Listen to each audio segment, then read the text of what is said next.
In a world where the unexpected is now considered the norm, President Donald Trump, the maestro of unpredictability, continues to navigate the complex landscape of American politics with the same finesse one might employ in a high-stakes game of musical chairs. This week, Trump declared in an interview with Time magazine that he would never defy the Supreme Court. This revelation, of course, comes as no surprise to those who have followed his presidency with the same fervor as a daytime soap opera.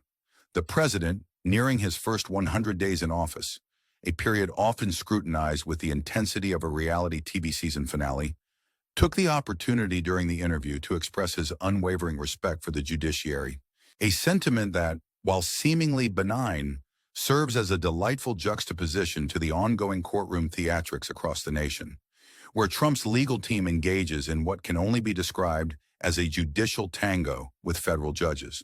This intricate dance is primarily fueled by the Trump administration's fervent defense of its early executive orders, a move that has prompted a veritable flood of lawsuits and emergency restraining orders, each one seeking to curtail the president's ambitious agenda.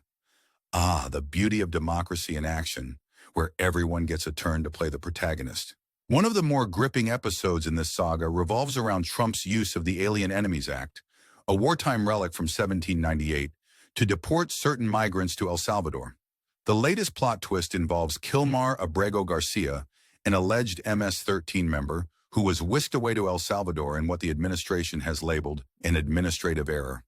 Of course, errors happen to the best of us, even if they sometimes result in dramatic international incidents.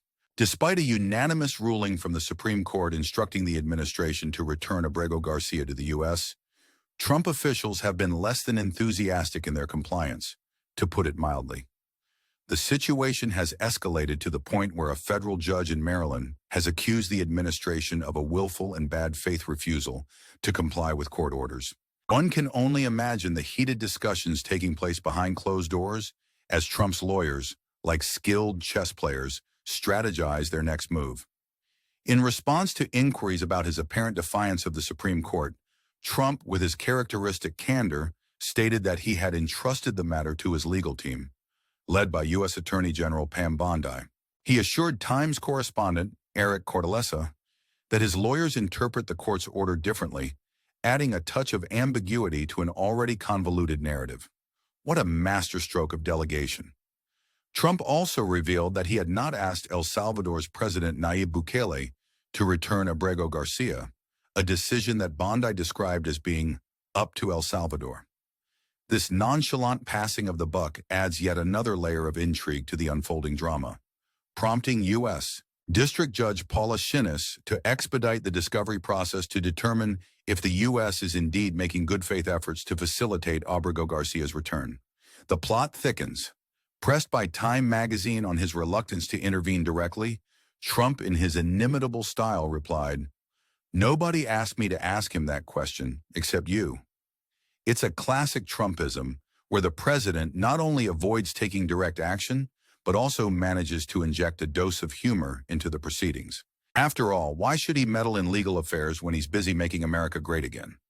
As we mull over these developments with a blend of amusement and curiosity, let us pause to ponder the wisdom of the president's approach. Is his hands-off style a masterful stroke of leadership that allows his legal team to shine? Or does it reflect a deeper reluctance to engage in the nitty-gritty of governance? We invite you, our astute viewers, to weigh in with your thoughts in the comments section below.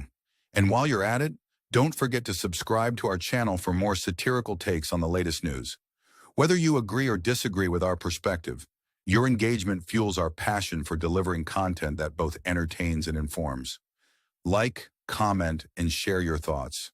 After all, your opinion matters in this grand spectacle of democracy.